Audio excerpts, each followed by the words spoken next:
Welcome to Soulbirth here on Edge Radio Australia.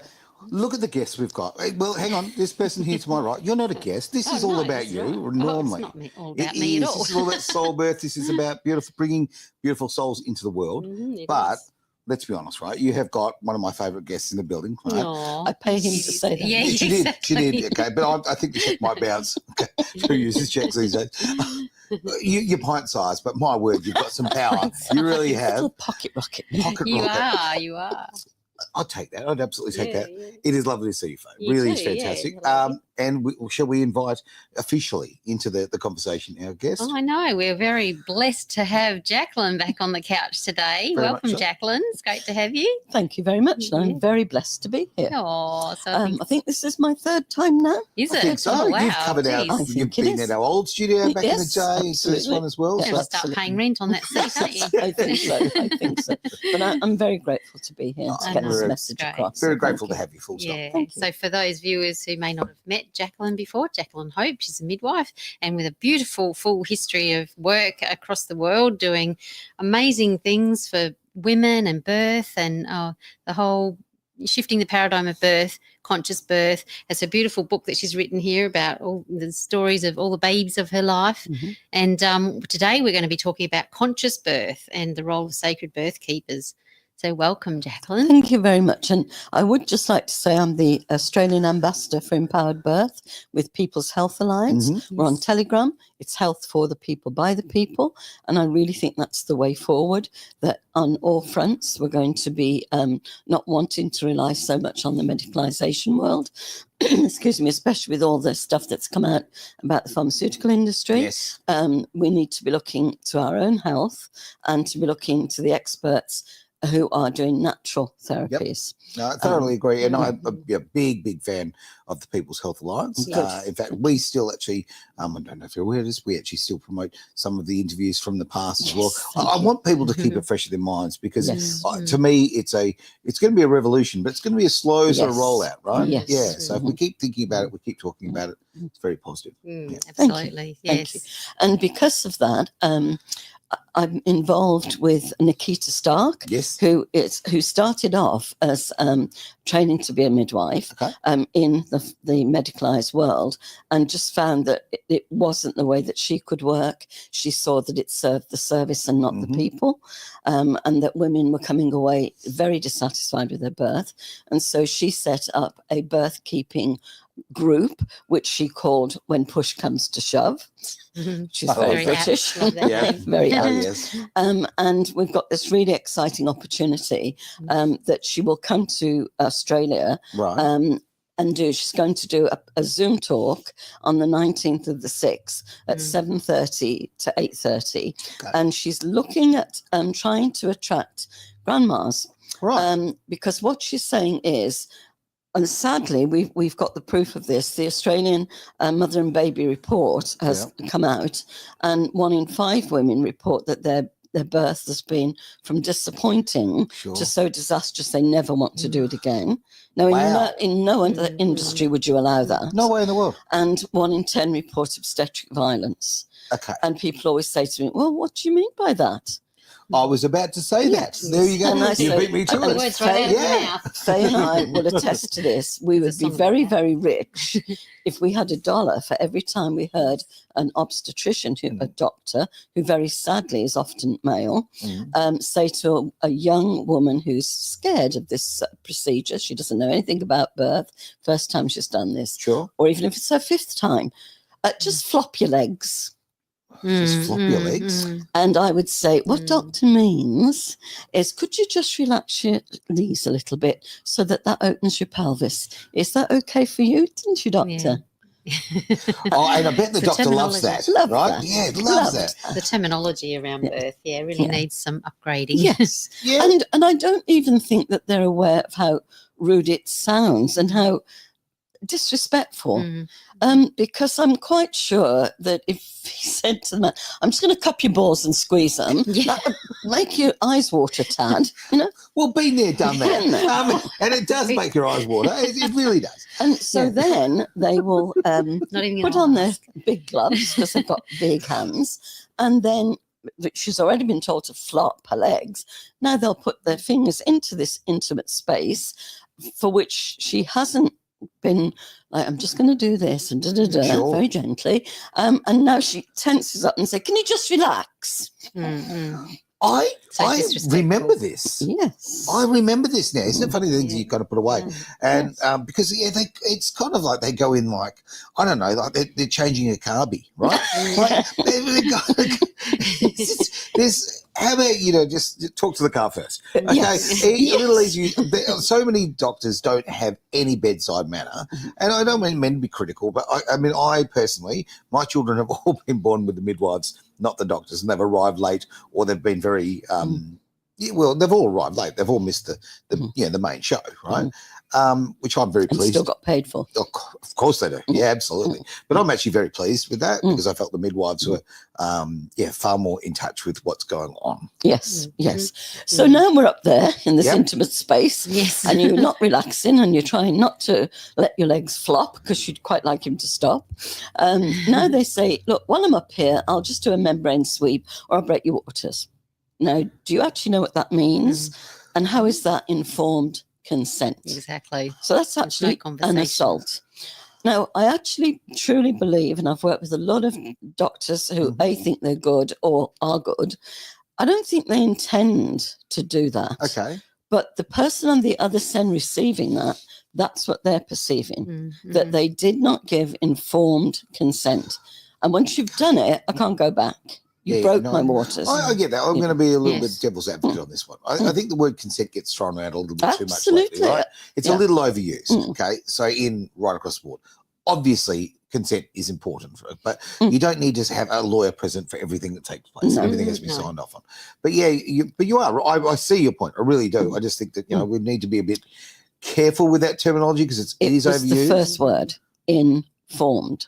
Yes, Bingo. Informed. Bingo. That's the point. Exactly. Because before you actually touch me, you actually say, I'm going to do this. Yep. Now, in the hospital setting, in any medical setting, and indeed legally, the fact that you don't say, I don't think so, Pally, is called, how do you say it? Implied? Implied, thank you. Implied consent. Yeah.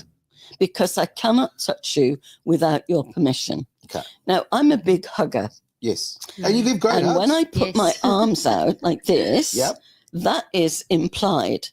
Now, if you're somebody who doesn't like to be touched, then you might fist bump or you might shake my hand. Yeah, okay. But the fact that you come into this and you allow me to hug you is implied consent. Now, scientifically, we know that if you can maintain a hug for 20 seconds, 30 seconds, you get an endorphin hit, an oxytocin hit, the love hormone. Yes. Yep. So while I'm hugging you, I'll chat nonsense. So isn't it? I go because instead of you wanted to pull away now you're relaxing into the hug, and if especially with men, they do this tense, they tense like this. They pull us aside at school and teach us that, And I say to them, just relax. I'm loving you. Be loved. Yeah, take it in. Because we're not touched. There's so many. We're living alone. Men in particular are scared to be accused of being overly touchy. So again, we're into that. Right now, it's a nightmare. So that's why I like to see. If I pass a high school, I see kids playing in the playground. A lot of the youngsters do hug each other. They do, yeah. And I think that that's an innate need to belong. Yeah, absolutely. That's a great point because, the hugging in schools has gone through the roof, right? And it's probably the lack of affection at home. Yeah. Kids love to be hugged. So getting back to Nickita and her talk. Exactly. What I really love about this woman is that she talks, I call it street language, in that she doesn't do bullshit terminology. We've been on the planet a very long time. We are not just one culture, we're many cultures. Of course. And you cannot just put a list of policies and procedures and expect every single woman's body to conform to that. Yeah, we're all different. We're all different. And a woman, different. wouldn't have control of all of those things, right? Well, she didn't write the policies and procedures. No, exactly right. No, exactly. Yeah, but even on the consent point of view, right? Like you can go through this and go, yeah, okay, tick, tick, tick, so to speak. But your body's not necessarily going to play ball with that list. Exactly. And also it's about the informed consent, because if you don't have the information to start with, you don't know what it is that they're referring to, that they're going to be doing to you. Yeah. You know? So Nickita has put a video up explaining her philosophy. And what I really like about it is that she's saying, I actually don't want to attract everybody. I only want to attract special people who want change and are prepared to put the work in to change. Yeah. So we're not trying to fix the medical system because it's a financially motivated system of control, because we're the ones that sue them. Well, we sue them because they don't give us control in the first place. Right. And that leads to the disappointment. Yeah. So people have lost jobs because of what happened over the last 5 years, especially in the health industry. Huge. Yes. And this would be a way of starting a new career. Because Nickita, her philosophy is peace on earth begins with birth. And that's because the woman is controlled. She's controlling herself. So it's right from the beginning. This course will teach nutrition to the pregnant woman, to teach her how to be in control of her own body, and for the birth keepers to support her decision making. That's the whole point. And the thing that I love about it too with Nickita's training, and she's based in the UK, by the way, in case you're wondering, but amazing training. The thing that I like about it that makes it so different to anything else that's out there, and it's good for anybody who works with pregnant women, you know, so whether you're a midwife, a doula, a doctor, a lactation consultant, a grandmother who's got a daughter who's going to be birthing, or a mother who's got, you know, any children about to birth. But the thing that's different is making the change from within, because we all carry so much trauma within, you know, whether it's from your own birth, whether it's from giving birth to your own babies, whether it's from working in the birth world and witnessing birth, you know, the vicarious trauma that we carry. Yeah, we've talked about that. Yeah. So any of those, but this training actually takes you within, because the change has to come from within. So if you've got trauma that has been triggered, you're going to be taking that with you into the birthing space. So we need to make sure that as birth keepers, if we're going to be entering a birthing space, that we need to actually be clear of our own trauma and our triggers, so that we can fully show up for the woman. So her training is actually addressing all of that, isn't it? Yes. And what I want to say is that we're not saying that there isn't a place for obstetric units. Of course. Small units, tiny units that deal with complications. Now, some women have comorbidities, so that birthing at home or birthing in a birth centre or birthing outside of the system is not practical for her. Yeah. Makes sense. Now, that's what your training was for. That's the doctor's training is for. So I'm not here doctor bashing, but what I would love to see is doctors do this course and see where the disconnect is. That's a great point. I can't see them doing it, but it would be lovely to see Except, in fairness, I worked in the Middle East for 12 months. I worked in Dubai, and we had a consultant there who actually did a lactation course. Very impressed with that. They asked male or female? Female. Okay. Very impressed with that. You know, and I don't want to man bash on this one, because clearly I am one, and normally I'm looking after my team. But well, that's tongue in cheek. But the no. But I have watched male doctors specifically being very, very disattached from this, right? And I would like to actually see, if you go through the whole medical system. Okay, let's go back. When the village raising a child, so to speak, and that the hierarchy of women who would have babies. Well, who's helping them? It's women, right? Yes. Okay? So the right person for the job is a very positive thing. So if you get a guy in there, and I'm not saying all men are like this by any stretch, but I've seen it. The doctors that I've experienced, they are so disattached with the whole process. It is mechanical to them, and they're probably not the best people for the job. And so that we're not man bashing, I've worked with some awful midwives that I would not allow to look after my cats. Okay. And that's because they're institutionalized. Makes sense. Yeah. And I get that. and whenever you talk to someone about someone birthing outside the system, Yep. Because I know that one of Faye's dreams, which will become reality, is to have a freestanding birth home, Yes. birth house, Yes.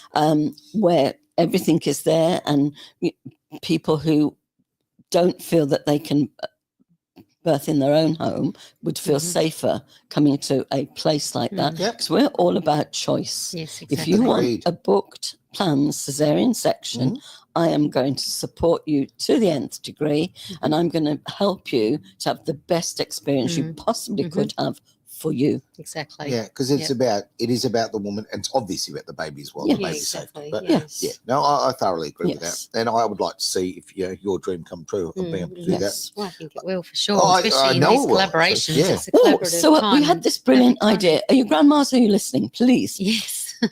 or mums, as soon as your young daughter starts to menstruate, then please open an account that you pay into, so that when she wants to birth, she has the money and the choice to birth outside the system. That is a brilliant, simple way of sorting it, isn't it? True, right? Like, honestly. Yeah. Especially because grandmothers, by the stage of that, this stage of life, Yep. you want to find something that you can give to help your daughter or your son, even, for later on. Yep. That's a perfect kind of gift that you could give them. And these special people who are saying, I've always been interested in birth. I wanted to be a nurse or a midwife because that was the route that you had to take to get there. Sure. But, got married, had kids, blah, blah, blah.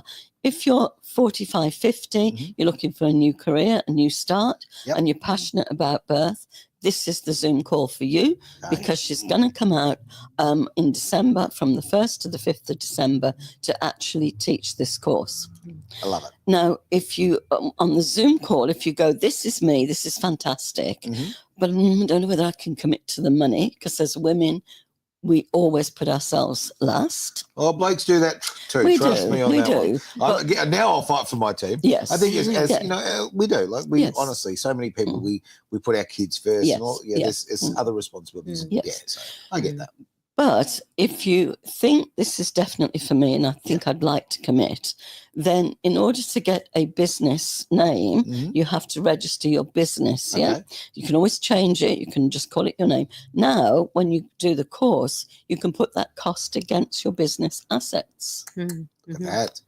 That's beneficial. Okay, And Mr. Jackson, actually come my way. Really not good at finance, so thank you, universe, for sending that little message to my brain. But it's a great point, idea. right? Yes. Yeah. I mean, we're all paying too much tax. Absolutely. Well, that's going to go, but that's a whole other story. Yes. Different show, that one. Absolutely. But while we're in the system that we're in, let's make the most of what we've got. Yes, let's play their game. Yes, let's play their game. It is important because every time I see a baby, I know Faye does the same. It's like a magnet. I have to go over and see this woman. Especially newborns. I love newborns. They smell good. Have to. And I always say, so how did your birth go?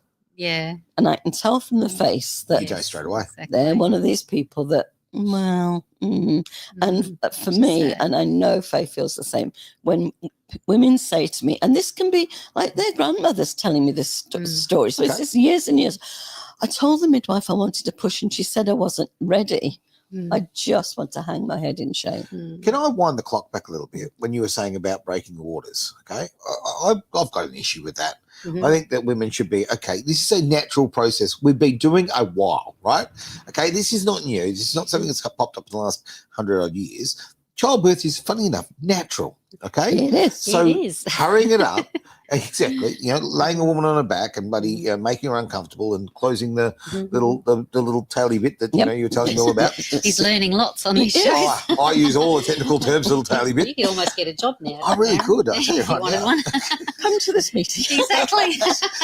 I tell you right now, and me as a midwife, you don't want that. No way in the world.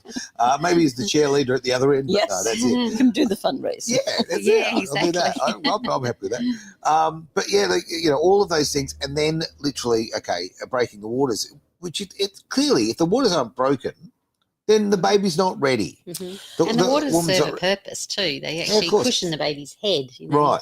Right. Well, that's just a balloon. Exactly. It's a balloon. It's it a nice forces sterile bubble. The cervix open because and as we well know, as soon as you break the water, the pain level for the woman increases tenfold. Goes up. Yeah. So now she loses the plot. You've just said, as we all know. I didn't know that. No, and I'm telling you right now, so many of our viewers and listeners wouldn't know that.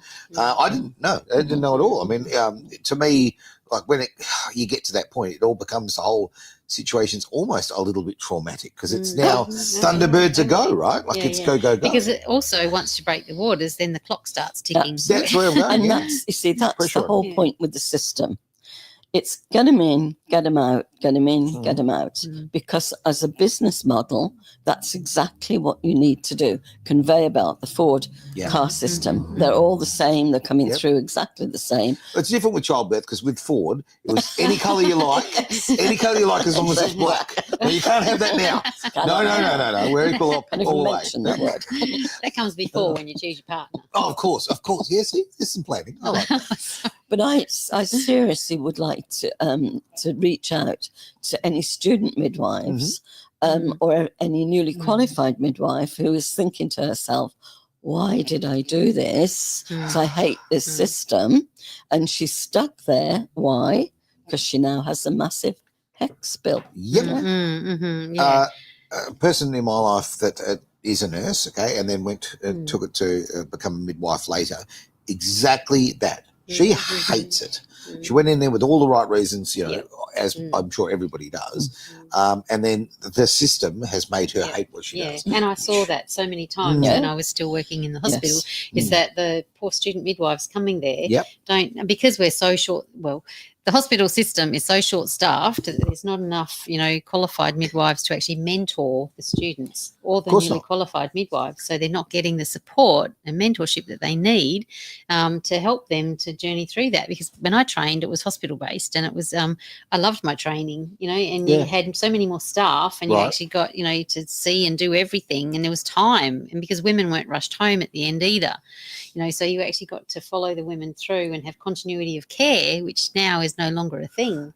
Am I right to say this? Because again, I can only base it on my experiences, but that if it's your second baby, they pretty well want you out that day. You don't 6 hours. Even with 6 hours the first. Yeah, if it's a normal birth, vaginal birth, those comments, and everything's fine, then they're pushing you out the door from 6 hours onwards. That's a factory mentality. Yes, and I think the real sadness is that many midwives have never seen physiological birth, even except the woman who, as she arrives in the door, pushes the baby out all by herself. Damn her. Because whatever we do to them, we're interfering with the process, listening to the fetal heart every statutory amount of time, doing vaginal examinations 4 hourly. All of this is just to fit the system. That just shows what a loving person I am, because for my mum, she was in the hospital 4 minutes. That's right. 4 minutes when I was born. There was none of that interference carry on. It was like, I'm getting out of here, baby. Sounds like an adrenaline reaction. It's the baby that actually, it's the baby that actually initiates the birth. It is. I can imagine. And he hasn't stopped. He's like a racing car driver right from the beginning. I was just being considerate. That's all I was just saying. And the bit that frustrates the hell out of both Faye and I is, and again, there's some fabulous Australian midwives who are also promoting safe birth. Yeah. So it's just that this is Nickita's come over and we're hanging on to her coattails. Do you know what I mean? Cool. And I think because of the difference between midwifery in the UK and here, the fear base for midwives here is control. Okay. And midwives go, but if I've got a qualification as a midwife, even though I'm not registered, and I'm at a birth and something goes wrong, they can get me. And I'm like, for what? You're not registered. What are they going to do? That's a great point. They can do nothing, but they're feeding into that fear. Feeding into that fear the whole time. Fear is control. We all know that. We've certainly lived that a little bit. You are carrying out instructions of the mother. So the mother is in her autonomy, in her body autonomy. So where are you at fault? What you're doing is giving her guidance, you're giving her information, you're giving her years of your knowledge, which she can go, yeah, thanks a lot, not doing that. Yeah, I'll take that. I don't want this bit, whatever. Yeah. And even in our system, even in the system that we worked in, and certainly one of the episodes in the book that I noted was that I can't do anything to this woman until she collapses. When she collapses on the floor, now she can't give any consent. Now I'm doing Samaritan care. So now I can do whatever I want to do, get her into hospital, yeah? Sure.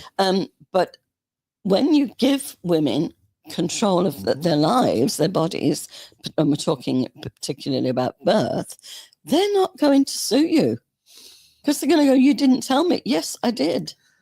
Yeah, and it will weed people out. See, that's the whole point. The people who only want the system will go to the system. I'd quite like the system to fall over completely, but there's not enough brave people out there to say this is all about change. This world we're coming into is that nothing will stay the same.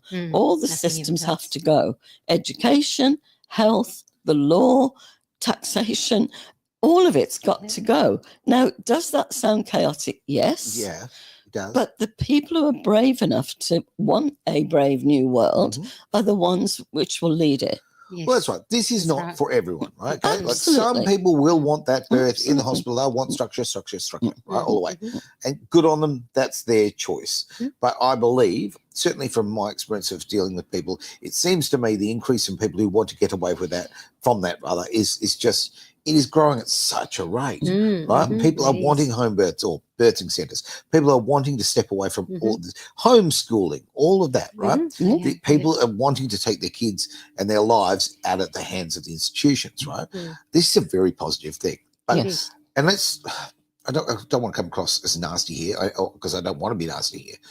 But for those who don't want to embrace that, well, you know, like, that's your choice. If we concentrate on the people that do, that's okay, right? So if that's 10% of the population, if that's 30% of the population, whatever, we're best to put our efforts on the people who genuinely want it and want to embrace it and change their lives that way. And this is going to be very controversial, but if you don't take control of your life and you do as you're told by authority, then sadly, look at what is coming out now about the vaccines, about the childhood illnesses. America's got the sickest children in the world. Right. The sicker than children in Africa are supposed to be in poverty. That's right. Children are dying. Our family members are dying because they complied. So where's the guarantee? They are not taking responsibility. When pharmaceutical companies were given an exemption from prosecution, well, that is just beyond ridiculous. Look, I just had this conversation yesterday and with somebody close to me about the fact that, okay, people need to understand something. In the case, and I'll use the media as example, the media is not a service, it's a business. Yes. Okay? And they will sell the information that they make money out of. And if the information happens to be sponsored by Pfizer, right? What are they going to do? It's a business, and people need to change their attitudes and realise that all of these things have become, refined as businesses. And we kind of said about good old Henry Ford back in the day. But all of these things, we're talking about 120 odd years ago or whatever, they're all just become more and more refined as it goes, as a business plan, not as a people plan, right? So you need to, well, you don't need to, your choice. If you want to step out of that, there are alternatives, there are ways. And rather than be kept sick forever, or believe propaganda forever, or for, you know what, we've got this grey stuff up here. Use it. Exactly, use it. Be open because we've been giving our power away for so long now as people, and it's time to reclaim that and refer to our inner authority. You know, go back to what feels right for me. It comes back, all the things we've talked about in previous episodes about, finding your centre, tuning in, and this is the connection with soul, with yourself, and actually what's right for me. Because what's right for me is not right for you necessarily, or the other person. There is something that is right. Tuning in. No, everybody should tune in to Edge Radio Australia. Oh, yes. There you go. There's your central tuning. We'll do that. Gave you I'm that. teasing you. Gave you the end. Oh, come on. And I'll take my opportunity. And everything is mind, body, spirit. Yeah. Now, mind is talked about endlessly, and we have whole mental health worlds for the mind, and body. Everybody's talking about the body, whether that's your fitness experts, whether it's your nutritionist, all that. But spirit, because people have moved away from organized religion, we are still connected. We are all one. We are spirit, which is consciousness, divine consciousness. Sure. And for me, that aspect, when the woman tunes into that aspect of divinity, that's when she births in her power. Yes. And we have seen that. I get that. We've been so blessed to see that. Both Faye and I have been so Very, blessed very to see that, to see this woman, this young woman, because obviously childbearing years are quite short. Sure. And to see this young woman in her early 20s, 30s, go into herself, find the power, find the control, find the ability to let go and let God, whoever you call God. Yep. Whoever that fits for you. Him, whatever. It's just so inspiring to see. It's a beautiful thing to watch, isn't it? It's so beautiful. And the babies come out so different. They do. It's so peaceful and present and beautiful. And to be present in a room is very sacred. Yes. You know, to actually witness that, it's like, wow, what an honour to be there. And it's like nothing else. That's a beautiful statement, though. It is an honour to be there. Absolutely. I feel great, you know, like it is just warm and fuzzy. It is an honour to be my children being born, okay, like, because it's just such a unique experience, right? When you see them for the first time and always. And although we're talking woman here, what Nickita does is very much involve the partner to the birth experience, who knows her better than her partner, who loves her as much her partner. That's right. So they are birthing this baby and together. And I'm very grateful to one of my tutor midwives who was not married, because as you know, in that era, if you got married, you couldn't be a nurse or a teacher, or you had to leave. It's that craziness, and she said something that has stayed with me all my life. She said, this couple birthed this baby in privacy. They created the baby in privacy. They will birth it in privacy, and you are the honoured guest at this event. Very, very never well take it over. I think that is great. Right. On two fronts, I will always be here to push, quite frankly, the father, the partner. Absolutely. He should be there. He should be there, right? Okay. I just hate the fact that there's so many people who are basically there's far too many single mothers. Absolutely. There's far too many people who are having babies on their own. But having said all of that, okay, I also don't like what's going on in the politics of the world at the moment with this is a very special thing that a woman can do. Only a woman, only a real woman, only an OG woman. We need to not take that away.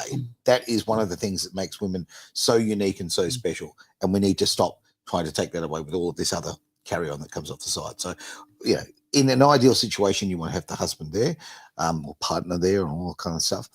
But, that's how I sit on that. I'm going to say something that might be a little controversial.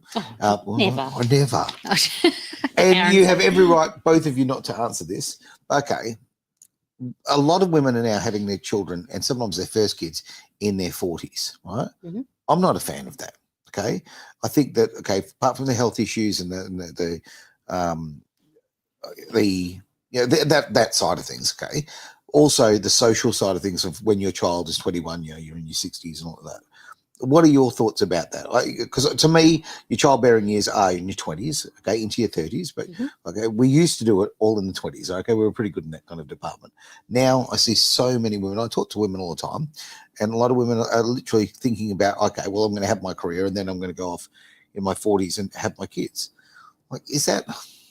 Well, obviously, you're ideally physically suited to giving birth when you're younger. However, a lot of people aren't actually meeting their partner and wanting to have children until later in life. So if they can still do that, then that's great, because it comes down to personal choice. Sure. And their own situation. But it does obviously open up, a whole set of other social circumstances, like you suggest. But, it's interesting because as a grandmother, I go take my grandkids to school, well, my oldest one that is at school, and there are quite a few people my age that are there picking up kids from what I can tell. So you don't know whether they're the parent or the grandparent. And so it's kind of mixed now, whereas back, probably 15, 20 years ago, that would have been seen as a bit weird probably because there was such a gap. But now it's not, I don't know, I think it's kind of become a norm. Now you've opened a can of worms. Haven't you? Yeah. He likes to be controversial. I do, give it a while. Why not? Because we're now back to patriarchy. Because having a baby, bringing up a family is not considered work. And that's why a stay-at-home mom, if this relationship doesn't work out, will be treated as a leech. Well, she didn't contribute anything to the relationship, to the marriage. I think that's very outdated thinking. Yeah. Like a really... No, but it still exists. It still exists. Yeah, in very small pockets. Because society doesn't value motherhood. If it did... Look at the world that we've come from as nurses and midwives. It's a profession run by women, for women, with no provision for women. So the shifts are 7:30 to 3:30. You can't take your kids to school or pick them up. Great point. And your late shift is 1 till 9:30. So you can't bring them home from school. You can't put them to bed. And then night duty, which is what lots of mums do. Which is what I did for 33 years because I can be there for the kids. You mess up your whole immune system. Optional extra, right? Yeah, because you work a 12-hour night shift with no breaks, with your bladder bursting, because nurses and midwives have terrible bladders. Exactly. Because I'll go in a minute. I'll just do the next observation, by which time the brain's gone. Goes off or something. Right, I give up giving you the message. And then when your day off, you're up every 5 minutes peeing because now you're listening to the message, right? Anyway, I divert. But this is the thing that I think is so sad, that women have to get their career up to the point where now they've got the power to say at 40, now I'm going to have a baby. But in Australia's got, and America's the worst record for you work until the day that you drop this baby. Now, I don't know because I haven't been in the UK for a long time, but you stopped paid work. You still got paid on your maternity leave at 36 weeks because they knew the last 4 weeks you are preparing to mountaineer. You are going to do the hardest day's work you ever do, which is labor. So you're resting. So this concept that you can work. I'm completely against that work to the end. To me, and so this is my value set, it's not for everybody, but I made sure that I worked and I made enough money for my wife to have children and go into labour and not have to work about all that kind of thing. So, and I've been married twice. So one of my wives did work till she was about 25 weeks maybe because she wanted to, kind of stuff. And my other wife didn't work at all, and I have absolutely no issue with that. Why the hell would you? She wasn't in paid work. She'd cooking, cleaning, washing, shopping, ironing, decorating, and was a sex worker. No. Trust me, no. Just no on that. No on that one. No. I still did a lot of the cooking and a lot of the cleaning, a lot of work. Anyway, but that's my choices, and poor ones at that. But anyway, but from the point of view of for me, it was important to take that stress away from her. Okay, I didn't want her, and I say that we now live in a world. How the hell?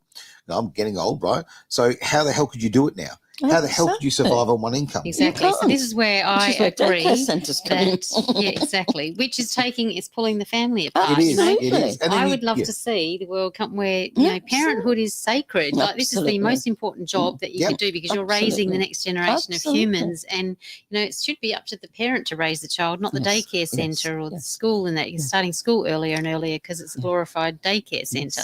So if you actually honoured parenthood as being the sacred role that it is, and it was a paid role, or there were the cost of living was actually equal. There's so much in that, but it's very political. Of course it is. But, parenthood to me should be honoured and given the status Exactly. in community. And if you think about it, it's 18 years. Mm-hmm.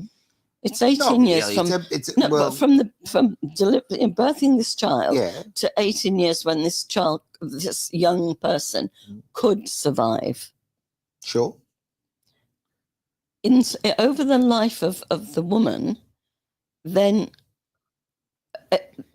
as a society, we could give that option, because again, this is going back to the model that in order to eat, you've got to work. Mm-hmm. Now, even in medieval times when we were serfs, they gave us lots of days off so that we would continue working, but you couldn't. The crops would grow in their time. You were not working 8 solid hours a day. Sure. Yeah, and I think that's the bit that nobody seems to be very happy in this world that we've got now. Agreed. We've got lots of material things, cars that go zoom, zoom, fast. Yep. But there doesn't seem to be much spiritual joy. Thoroughly agree. And that kind of was related to what I was saying. Yes. Because for me, I was for several years a stay-at-home dad, and it was the best time of my life, It was the time that I was very, very happy in my soul, right? And I've been very lucky. I've been, financially up and down like a yo-yo, as you do. I've had some nice toys in life. I've had the fast cars. I'm not going to carry on. I've also been incredibly broke, living on baked beans, right? Like, I've seen each end of the spectrum. But the part of my life that means the most to me is the time with my kids, right? And you can't get that back. You can't get that back. It's the greatest gift. Yeah. And when I see people who are, and as I say, I'm talking about women here who are putting that off and putting that off and putting that off, and therefore making themselves and their child open to other complications, because the body is designed to have children early. That's what it's designed to do. But also the social side. And it's actually, like, I'm not having a go at women here. I'm on their side.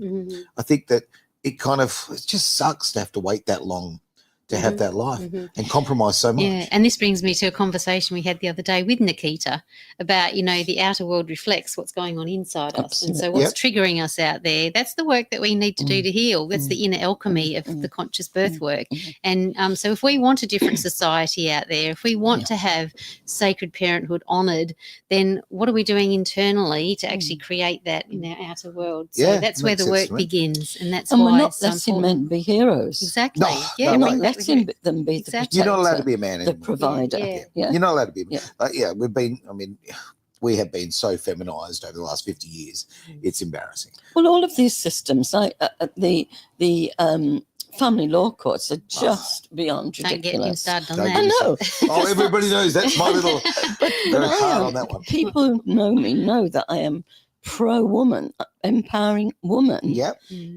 But we are the mothers of sons. Exactly. Bingo. Yes, Exactly. Well, I'm pro-women, right? And I'm pro-men. And I'm pro the fact that, okay, guess what? We've got these two fantastic genders here, okay, who work in yin yang, right? Yeah, I'm good at things that certainly you'd be far better at other things, and we can all balance and put together, right? We are supposed to be a team. We are. And 50 odd years ago, it's more than that, they made this acceleration of trying to separate us. Yes. And what I see now is a lot of very unhappy men who are terrified of women, right? Because women are scary now, right? Okay. Who won't approach women, won't have relationships with them. All of that's really negative. And I see all these really wonderful women who are waiting too long in my eyes, because they're losing out. It's not too long in my eyes is a terrible statement. I just feel for them because they're missing out on all of that beautiful life that they could be having in the part of their life where they could be, experiencing to its absolute maximum. Yeah. And isn't it great that we're all having these realizations and realizing that it's gone too far the other way? Absolutely. Because like the pendulum swinging, it has to go, it goes from one extreme to the other. And I think we've got that now. We're coming back to this happy middle ground where we're all realizing what we don't want anymore. So now we can come back to the middle ground, and it's that sacred unity, which is where humanity is heading, bringing back the sacred unity where men can be men and women can be women, and we can all love each other for our differences and unite as whole people coming together to help, the collective and to raise these beautiful conscious families. We have to keep having these conversations. We do. That's the key to it. Not talking about it okay, it festers, right? We need to talk about it, and then we will actually find that equilibrium. Is what we have the radio show. And don't quote me on this because I'm not good at figures, but I know that in Korean society, they're getting to the point where they're not having enough children to sustain the population. The same in Japan.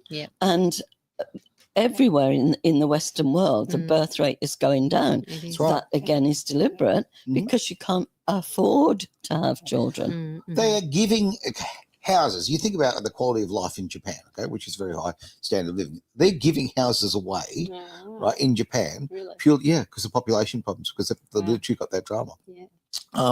You can go over there and literally pay a couple of $1,000s tax on a home, and you own it. Wow. Similar in Italy too, with village areas that people moving out. Anyway, that's all stuff for another show, isn't it? I think we're coming to the end. We are well and truly here, but I do want to just please, let's promote. Please, go back to your card. There we go. I'll let Jacqueline do this. Free Zoom meeting, which is going to be. I presume that they'll have the link to get into the Zoom. On the 19th of June at 7:30 p.m. Our time, WA time. Everybody's welcome. If only to just come and listen, because information is power. So you can't say whether you agree or you don't agree if you don't listen. So come and listen to this and let's birth the new world, the new earth. Let's do it. Yes, it's a free taster session on conscious birth keeper training for those who are ready to lead the change. So if that's you out there and you want to join, come along and have a listen, please be there. Just hit the link below and register. It's free, and we'd love to join you on the call. And thank you so much, Jacqueline, for joining us today on the couch. It's great to have you here. We'll see you next time. Yes, thank you very much. Always unbelievable pleasure to have actually both of you in the studio. So there we go. Thank you for being part of Soulbirth here on Edge Radio Australia.